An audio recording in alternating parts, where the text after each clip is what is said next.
Okay, thank you very much for this comment. I would like to ask now our three speakers to take a seat on the podium so that we can start our discussion, please. Would you like to take a seat? I think there was a specific order because of the microphones. You know, this is the red one.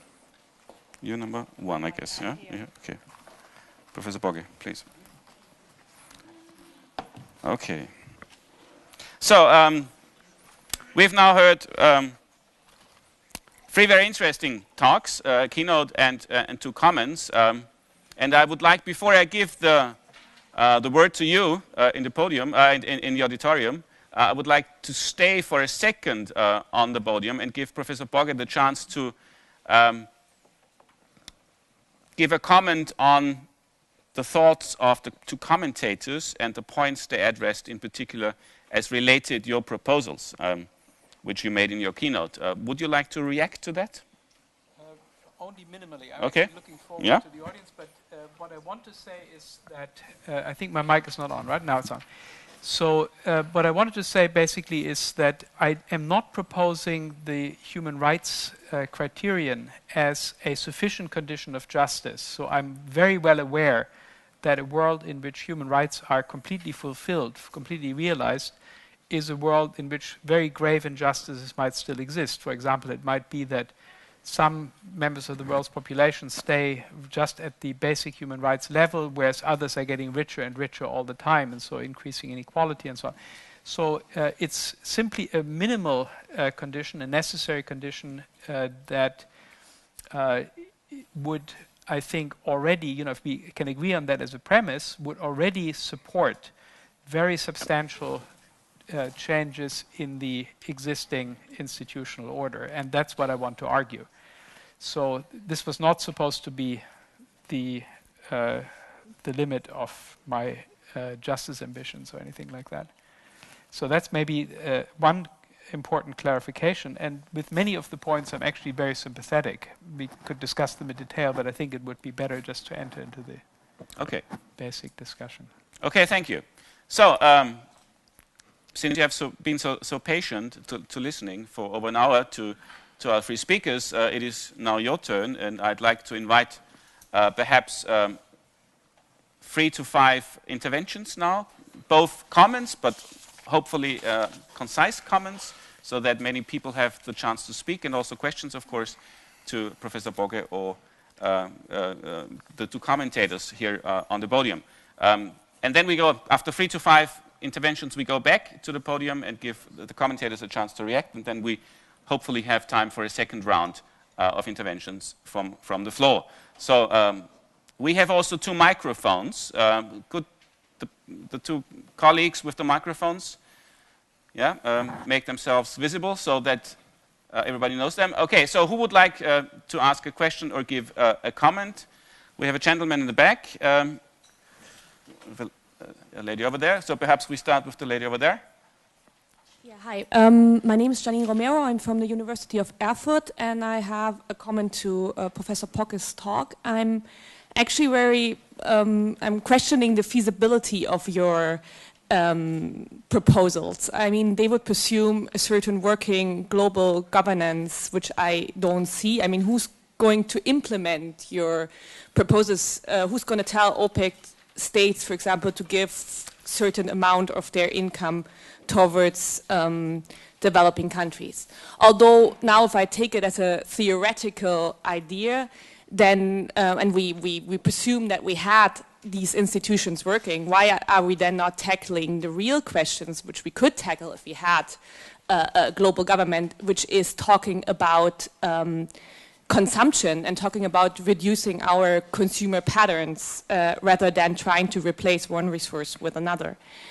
And then please allow me a last comment towards your green energy initiative. I'm always very questioning this idea of calling everything green, which is new, and not taking a certain holistic view of new technologies, for example. I mean, we're already talking about CO2 emission reduction, or you were talking only about CO2 emission reduction, but if we look, for example, at wind energy, or if we look at electric mobility, all these new initiatives all also use resources. They use rare earth, they use lithium, they use all kinds of metals, and we're not talking about what kind of problems this produces in those countries. So if we were to say something is green, we would have to evaluate that not only about CO2 emissions, but concerning all kinds of resource uses.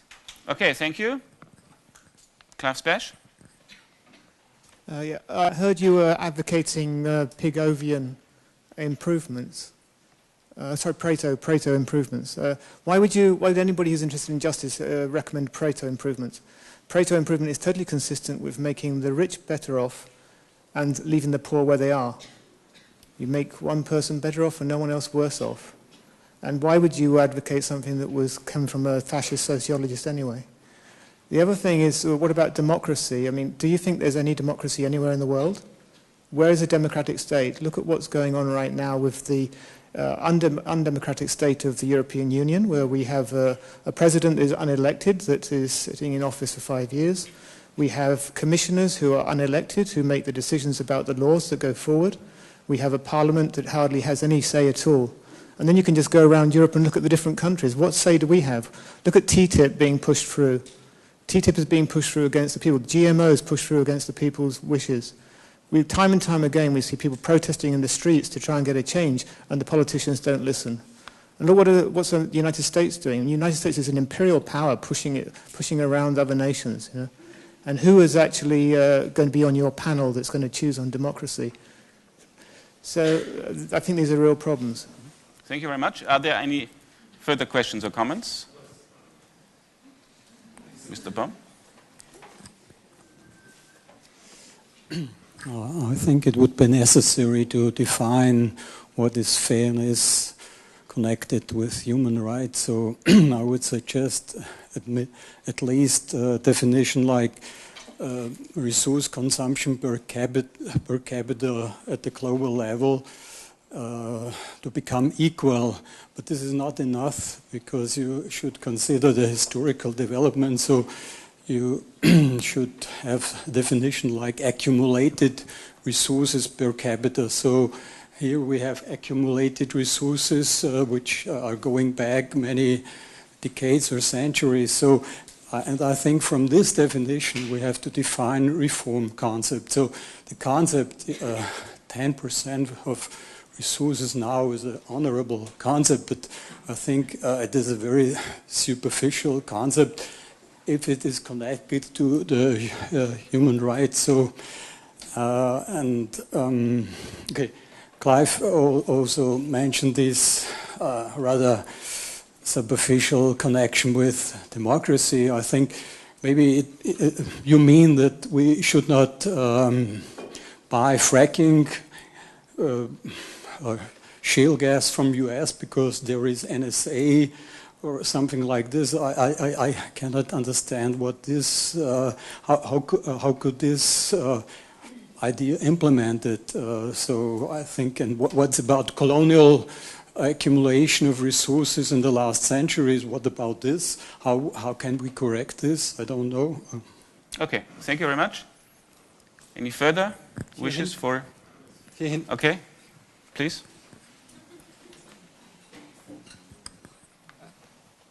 Deki Kipuka Kabongi, PhD candidate from Carleton University in Ottawa, Ontario, Canada. Professor Poje, thank you very much for your lecture. Very nice proposals. But I have two very specific questions. And the first one is related to the first question that was asked. Professor, in countries where corruption has been endemic and rampant for so long, for example, you cited Nigeria, the Congo, and we can go on, Angola, etc. Where will the incentive for reforms come from? Second question. There has been a discussion within the international development circle on that countries suffering from the resource curse should be redistributing some cash money to their citizens, money from oil or natural resource revenue. Professor Jerry Diamond, Xavier Salai Martin, Harvey Sabramania, and Nancy Berzal have written and some cases Nigeria, Ghana, and Iraq. Do you have any comment on that proposal? Thank you. Thank you very much. One last intervention. Also in the back, the gentleman. My name is Ibe from University of Munich in Germany. Thank you, Professor Polk, for your talk. Very interesting, but I have two questions. The first is how will you deal with power in the implementation of your proposals? And I also wanted to look at the issue of neo-colonialism and capitalism, because most of the multinationals we have in the developing countries are controlled by governments in the developed countries. How do you think Shell will accept some of the proposals you made? Because it's a major issue, because these countries we have, for instance, in Nigeria, Shell, Chevron, Total, these companies that are in Nigeria are controlled by the Western world. So what do you have to comment about the feasibility of your proposal? Thank you. Okay, thank you very much. So I would now like to go back to the podium. Basically, Professor Boge was addressed, but obviously we could also take these points and also the questions as a starting point for discussion here on the podium. I would say that there were, if I interpreted the questions correctly, 2 or 3 main themes which came out of the questions. The first was the question in how far your proposals are feasible given the political environment we have, or what kind of problems could emerge in terms of institutional capture, etc. The second was related to the question of democracy and how you would define democracy, or what kind of configuration this panel, this democracy panel which you have proposed, would have, so as to come up with some valid judgments on democracy or democratic governance. And then there were also questions in terms of how can we take care of or include problems of colonialism, colonial accumulation of resources, or more new forms of colonialism into your framework. So perhaps you would like to address these issues. Yeah, I will try. So on the feasibility question, we have to distinguish 2 different notions. One is whether something is practicable, so that it could be practiced. Once instituted, would it generate its own support? Would it stay in existence? Would it work? And the other question is that of realizability, right? Is something, can we get there? Do we have the necessary political forces to get the system going in the first place? And I think it was mainly the first thing that the lady from Erfurt was challenging me on. Who will force OPEC was the question. I think it would be extremely easy to force OPEC, because OPEC has no place to sell its oil. It has to sell its oil to us, to the rest of the world. And if we say that we will take out a certain dividend from the oil, there's nothing much that OPEC could do. So the question is, who will force the United States, who will force the Europeans to institute something like a global resources dividend? And there the only answer that I can see is you guys, right? Basically, or we, I'm a citizen of the European Union as well. So if we demand something like that be instituted for ecological reasons and for reasons of global justice, I think we could make it happen through concerted mobilization. It would be, I think, a very far-sighted mobilization, but things like that are possible, and I think we could, in principle, achieve them. It would require a lot of people getting behind an idea that is somewhat more abstract, somewhat more systematic than most of the things that people form big movements of. You know, if you look at Avaz or look at MoveOn.org and so on, they worry about an elephant here and they worry about a particular very specific problem there, and not about larger institutional reform projects.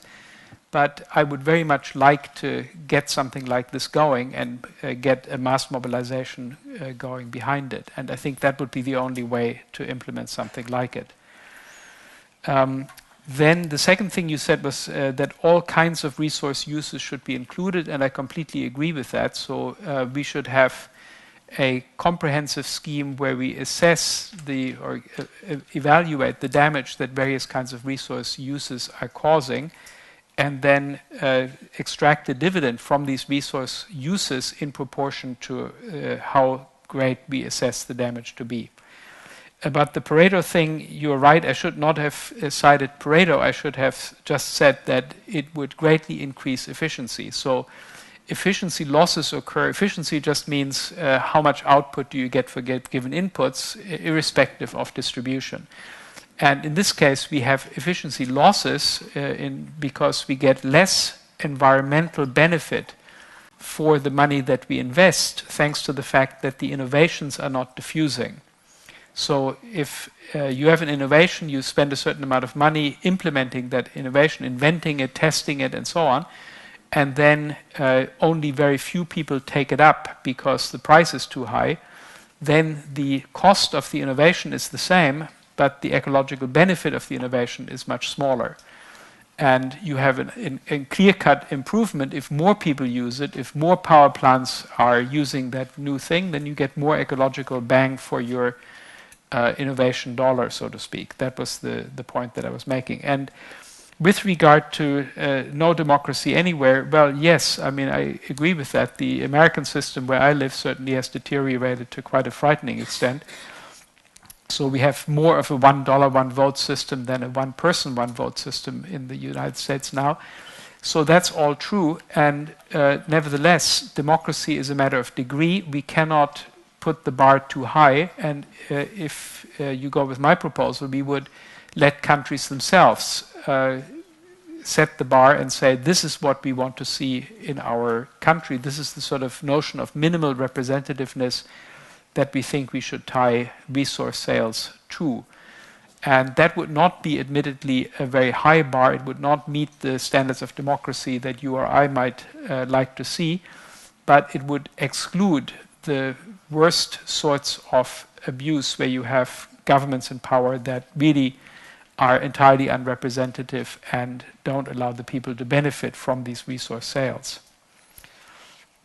Per capita resource consumption should be equal. Maybe it should be equal, but I think that even if you had equal entitlements to resources, it would be, again, economically efficient to allow people to trade their resource endowments. I may not want to use as many resources as my fair share because I like to cycle on my bicycle, so why should I not be allowed to trade with others, and some use more and others use less, so long as those who use less are being compensated. And that's what the global resources dividend is a step in the direction of. What do we do with endemic corruption? What incentives can we provide, asks the person from Nigeria. And I think, again, we could do a great deal to make corruption in Nigeria more difficult. We can provide incentives, for example, the global resources dividend, the international resource privilege constraint would provide incentives by saying that certain types of government are completely excluded from the power to sell resources. That would be a very, very powerful incentive, right? If we said to Sani Abacha, sorry, if you continue to govern like this, then any resources that you convey to companies, we will not recognize the property rights of these companies. So that would be an incentive for Sani Abacha to become a more representative ruler so that he has the international resource privilege on his side. Well, otherwise he would lose the money, right? He would not be able to sell these resources if the international resource privilege is curbed in the way in which I was proposing. Another thing would be, yeah. Just on that. What would you say, or what would you respond to Sani Abacha if he said, well, okay, then I'm selling to China? I don't mind. No, he doesn't mind. But this is this wonderful thing that every time I go to the West, people are now talking about China. Have you heard this thing about China? They're in Africa now, and they are not there for moral reasons. Have you heard this? And of course, when I go to China, the Chinese are laughing all the way, about this. We are now in Africa, and all these Europeans get upset that we are maybe not completely moral after what they have done in Africa and are still doing in Africa. And of course, the Chinese are saying exactly the opposite, right? They're saying that we would love to be more moral in international affairs, but unfortunately, we are competing with a much stronger power, the United States, which is immoral to the core and is doing horrible things all over the world. And if we want to prevail in the struggle, if we want to free ourselves from the kind of domination that we have experienced in the 19th century and all the way into the 20th century, then we have to play hardball with these guys. It's the only way we can prevail, the only way we can survive, right? And so don't ever think that the Chinese want to be Machiavellians in international affairs or Hobbesians, if you like. The Chinese would be very willing to participate in a moral venture so long as it's mutual. They don't want to go alone, and they don't think they can afford to go alone, but they just don't want to make important sacrifices that weaken their geopolitical position unilaterally. And I think that's very understandable. So I don't think that this is sort of a sufficient... I mean, it would be a refutation of the idea if you can rely on the Chinese as being always self-interested and always being unmoved by moral considerations. But I think that is not at all the case. So then there was another incentive I wanted to say about the Nigerian case is the simple thing, publish what you pay. That would already go a significant step, right? Now it's very obscure what sort of income the Nigerian government gets, how much money are they paid every year by Shell, how much money are they paid by BP. If we had a clear rule that says that these financial transfers have to be published, that would give the Nigerian people a better chance to hold their government responsible for how they spend this money. It might not be the solution, but it might at least be a step in the right direction. What do I think about distributing some of the resource income directly to the people? I think it would be a very good idea. So having a basic income in Nigeria, for example, funded out of resource income, where you say 50% of the money that Nigeria takes in for oil sales goes directly to the people, would be an excellent idea. It would initially work poorly. I think money would be stolen. There would be all sorts of people trying to interfere with it and to profit from it. But I think it would be something that would be transparent. Everybody would know, I am owed $50 in this year, and if I don't get the $50, or if my family doesn't get the $200, then I'm being shortchanged, I'm not getting what I'm entitled to. And that would create opposition, it would, first of all, create transparency and so on. So I think it would be a step in the right direction. It would make things a lot better than they currently are. And then, the question about the new colonialism, not sure, it's obviously true that many governments are very strongly influenced by or dependent upon Western corporations and Western governments, many governments in the developing countries, that is. And what we need to do is to make these governments, to strengthen these governments. I think they would be strengthened through some of the economic measures that I've proposed, and they would also be strengthened if they were more democratic, more legitimate, right? And a more legitimate government can appear in the international arena with a lot more, at least, standing in international negotiations. If a government that is democratically elected and really is connected with the interests of the people says, this would be very bad for our people and we are opposing this particular free trade agreement or this particular change to intellectual property rights, it would have much more legitimacy and standing than if this were a dictatorial government somewhere saying, Mr. Marcos saying this would be bad for the Philippines. So I think the measures that I propose would at least be steps in the right direction, even though they would admittedly not solve this problem of power asymmetry. Yeah. Okay, thanks a lot. Would you like to come in at this point with some of the issues that were raised? No? Okay. Since I'm an economist, economists typically start their arguments by saying, well, let's assume that. Let's assume that your proposals have been implemented. Okay? And the European Union and the United States would stop to trade with authoritarian regimes. Wouldn't an argument have to be raised against your position that would perhaps go as follows. Well, you know, if those authoritarian regimes then don't earn any money, obviously they can't do anything for their populations. They can't even buy in parts of the populations or certain groups. So we would infer a certain social cost, if you want, upon the societies which we do not trade with anymore, upon the countries. Yeah? So our moral position would hurt others, at least for some time. Yeah? How would you respond to that?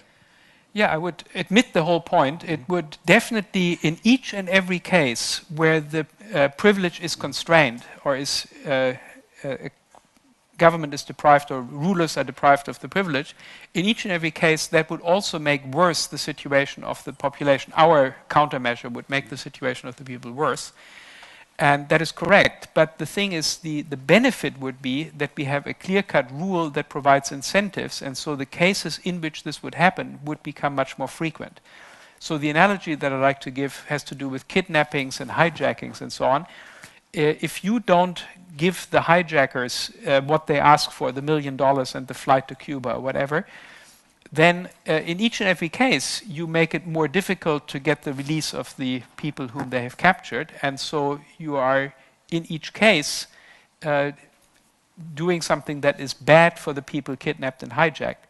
But by sticking to a rule like that, you will also reduce the number of hijackings and kidnappings and thereby benefit the potential victims of hijackings and kidnappings.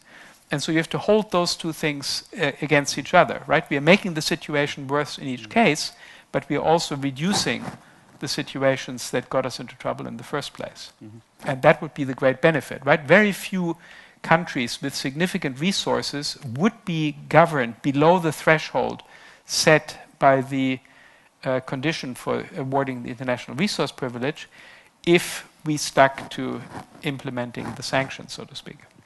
Okay, thanks a lot.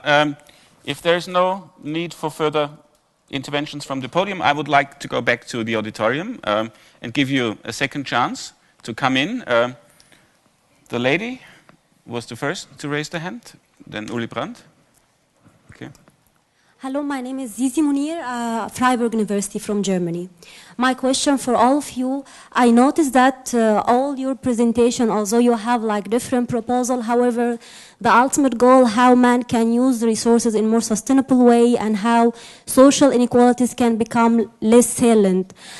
In this regard, how do you reflect on the notion of nature right and how nature rights can be part in this equation, fairness equation, and who best can represent the nature right? Thank you. Thank you very much. Uli Brandt was the next on the list.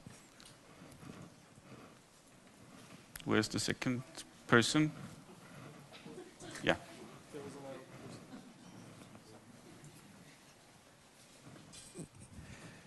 So maybe in the next round, Thomas Pocke can answer also to the very important points raised by Christina Dietz and Isabel Feichtner, but we'll see. Maybe I want to provoke a bit. If I was moral, I would argue that Thomas Pocke sketches a rather neo-imperial perspective. And when we argue, we sketch views of the world. So you talk about dictatorships in the global south, and they use the resources, and how can we then intervene from outside or with international sanctions and corporations to make them more democratic. Christina Dietz was arguing, we work both on Latin America, we have their democratic governance, and they are more autonomous, and they fought back the autonomy against international actors, transnational corporations, the United States, with all its ambiguities. But this is, they don't solve the problem of resource extractivism. So how to deal with this? And we can show today, I would say, in Latin America, that we are not able to solve the problems by international mechanisms, but by local conflicts, by other mechanisms. So I think you point too heavily on these the country perspective and the perspective. According to tendency, they are more authoritarian. We need to intervene from outside, and you deny a kind of the internal relations, the struggles. And the other way around, when you talk about the global north, you talk about we. And the we are the consumers, or the folks who shouldn't buy in this supermarket which was just hijacked. And then in the first answer, you refer to mobilizations. But I would argue, and this was also the argument from the commentators, that we have here a deeply inscribed mode of production and living which goes beyond the we and which goes beyond mobilization. I think that mobilizations are important, but how can we deal with this deeply inscribed, growth-oriented, fossil fuel-based mode of production and living here in the global north? And not beyond the we question, which is very individualistic, and then to come up with a proposal. I'm sympathetic to this, but I think it's not enough. The question of mobilization. The last point is when Isabel Feichner said, I found this a very, very important point, your last comment, if I understood it right, that there is a strong tension between development and self-determination. And how do we deal with this? And we can see this also currently in Latin America, that this is a major tension. Thank you. Okay, thank you very much. The gentleman here.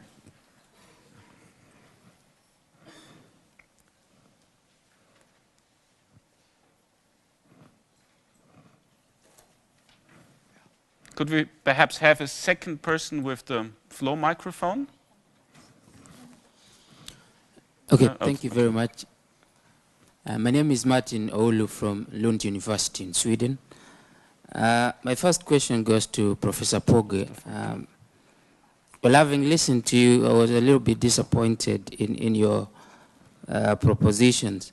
And I just wanted to know, what is your view on the fact that, well, on the idea that capitalism strives on inequality, and if we don't, deal with the whole structure itself, then all these propositions are just doomed to fail. And my next question goes to Christina. I like your idea of, social movements as, resistance to capitalism as one of the things that we really need to do. And my question to you is, how do we encourage, social movements as a way in which we increase the cost of capitalism, or make ensure that life becomes so difficult for capitalism to continue to exist by strengthening social movements, so to speak. Thank you. Thank you very much. The gentleman behind the pillar, which I can hardly see, but he has raised a hand for a long time. My name is Roland. Geht das? My name is Roland Leitenmeier of NGO, also the NGO Committee on Sustainable Development. What I miss is the point about corporate social responsibility. What I mean is there's the ISO 26000, which covers many of these points. And then what my experience is social engagement, also community engagement, stakeholder engagement. And this is very important because I have many examples also of Austrian company, which is a mining company, which failed because they didn't use in the beginning social engagement. And I think this is a very important fact because many companies have a legal license to operate, but not a social license to operate. And a social license to operate is also very important because the risk is very high for a company. They can start with a mining and then the community doesn't play with it, and you can close the company actually as mining. Okay, thank you. I would like to take one more intervention. There was a gentleman in the second row. Today, my name is Franz Schmidiel, Vienna Institute for International Dialogue. Today I read a very nice sentence: the society has problems, the universities has the faculties. And I still have a little bit the feeling to combine these two would be necessary. And therefore I want to ask, there are ongoing initiatives, like one was already mentioned, Publish What You Pay. There is another one, the African Mining Vision, for example, this EITI, promoting transparency, and so on. Where would you locate these existing initiatives within your reform concept, and also on the political side? This is addressed to Mrs. Dietz, to locate this. And the second point is, I fear a little bit, and this was already mentioned, we have a very Eurocentric view. When there was this debate, like to boycott conflict minerals, it was in the United States, the Dodd-Frank Act, also in the European Commission, it was discussed. And initiatives, including civil society in Eastern Congo, said, please no, it will destroy our local economy completely. So the question is, are we looking closely enough to these local initiatives, to Southern partners who are critical also to the issues? Where are their proposals? And maybe a last point, it takes a long time, these reforms. What will we do in the meantime? Should we leave the oil in the soil? Thank you. Thank you very much. I would now like to go back to the podium again for a final round on the podium, and I would like to start with Christina. She was addressed by various interventions, in particular also on the question of what is the role of soft law initiatives or CSR initiatives in all of this, and also some other questions. Would you like to start, please? Thank you. I'll start maybe with the first question, which was raised by you on the question of where does nature rights or rights of nature come into the equation of fairness and justice in resource politics. I think that's a very good question, and it shows that we have since so far not dealt actually with the question of ecological destruction, of the question of the ecological side of the necessity to transform our way of production and consumption. We have so far talked about social inequalities and social justice issues. I think both sides are highly linked to each other. So when we talk about social justice, actually we also, from my point of view, talk about ecological justice. So we can't separate one sphere from the other. David Harvey once said that that they are highly linked to each other. The issue of justice is also ecological, has an ecological side and a social side, because of each social action or political decision that is being made has an implication in nature or in ecology. At the same time, each ecological transformations and changes have an implication in social relations and social power structures. That means that when we talk about social justice, I would say we also, but we haven't said it, so we should be more clear about it, we also talk about ecological issues. Related to the very question of the rights of nature or nature rights, I'm a little bit doubtful related to who will be the persons or the actors that will in the end claim these rights. So I think in order to raise awareness that social activities have implications in ecological senses, it's important to talk about these rights. But in the end, as a way of institutionalizing or of dealing with ecological destructions, maybe I'm too anthropocentric here, but nevertheless, I think we should rather try to understand ecological destructions and the issue, or bring into the debate ecological issues through understanding the deeply interconnectedness of social and ecological activities, and not so much on focusing on nature rights, which will be very difficult for nature to be claimed. Maybe until here. I try to be more brief, actually. Okay. You're welcome. Related to the question of existing initiatives like the EITI initiative, Publish What You Pay, I think that are very important initiatives in order to, again, in order to be able to actually start reforms in the way resource politics are being regulated, are being organized, and are being also controlled more democratically by public institutions and the public as such. At the same time, again, maybe a little bit provocatively, I would say that these are also initiatives that, in the end, what they do is legitimize established ways of dealing with resource extraction. We don't have a sharp sword here in order to actually intervene heavily in resource extraction and resource transfers from different parts of the world to other parts of the world. What we do have here is a way of dealing with how it is being organized, and this is a first step towards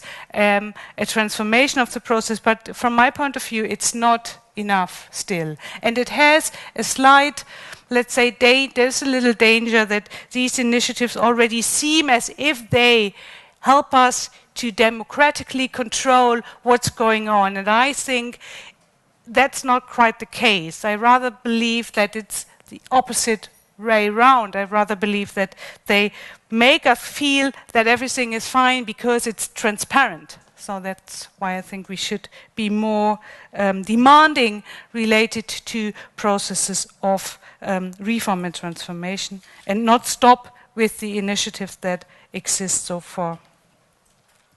How can we encourage mobilization and social movements or strengthen them? That's a good question. Maybe join a movement or so. I would say, I think this is possible through arguing and I mean, it's a long, somebody said it as it's a long, what do we do in the meantime? I think maybe in the meantime it's important to raise questions of why social movements are being oppressed or repressed, why it is so difficult in many parts of the world, be them parts in the north or in the south, for many people to actually, because of different constraints, raise voices. So I think what I don't know what you mean with how can we, what I can do is I can either join a movement or I can try to point to the difficulties for social actors to actually participate in democratic ways in claiming their own rights and their own interests. What we are doing here actually is, from my point of view, a step towards this direction. And I'll stop here. Okay, thank you very much. We would need a second microphone again from Isabel Fechner was addressed on, I would say, two accounts. The first account related to the issue of self-determination and how this concept of self-determination can aid us or help us in the question on international resource politics or the quest for resource fairness. And the second question, which was addressed to you, was also related to the issue of what kind of soft law initiatives, CSR initiatives, what is their importance, how would you assess that? Okay. Yeah, I think there was also the question about nature rights, on which I don't have an answer, and otherwise I feel very much provoked to defend Thomas Pogge, which of course is not my job here, but I don't read it at all as imperialist, but rather as trying to empower populations within resource states. What I wanted to allude to with my last point on the potential tension between self-determination and development, I think that whenever we adopt an instrumental view or a functionalist view of law, which we tend to do in international law because we create international organizations in order to pursue certain objectives, we run the danger of law losing its reflexivity, and at the same time our political institutions and administrations which make and apply this law losing their reflexivity. And thus, if we have, whether we have as a goal economic growth or development, or maybe some certain understanding of global justice, we may be losing some democratic features. That's all I wanted to say. Okay, thank you very much. Professor Pogge, you were kind of challenged on a couple of issues. The first issue related also to the question of what is the role of sustainability and the rights of nature in your concept, and how can this be incorporated? And then there was also some other issues which you perhaps would like to address. Yeah. So quickly on the nature rights, they are not in my sort of moral furniture. But I have a friend in India that may interest you. His name is M.C. Mehta. He's a famous lawyer who has argued cases before the Indian Supreme Court. And he actually went there and said, I'm representing the Ganges River. And he won his case. It's quite a remarkable case, which you should have a look at. So secondly, on this, again, you've already said the main point, but on the criticism of Mr. Brandt, I think that the idea that we are intervening if we do not trade with dictators strikes me as absurd, right? I mean, the idea that we are innocent as the freshly fallen snow, we're not intervening at all, we're just sort of buying these resources and giving these guys money, that's not intervention. And then if we stop doing that, that's an intervention. This was not my point. My point was not to talk only about dictators, yeah, but to talk about democratically elected governments, and they have also neo-extractivist, they go the neo-extractivist course. Yes, but the thing is, we can't, you know, there I am on your side, so to speak, of the intervention thing. We can't fine-tune a government in a developing country. That's something that the people in that country have to do themselves. What we have to do is empower these people as much as we can by taking away or ceasing to facilitate oppressive regimes where people really are completely oppressed and cannot express themselves, like the Sani Abacha dictatorship. Things like that we should not support at all, and thereby create conditions under which the people can design a government of their own choosing, if they want. And of course, we ourselves, as previous speakers have said, fall woefully short of having such a government.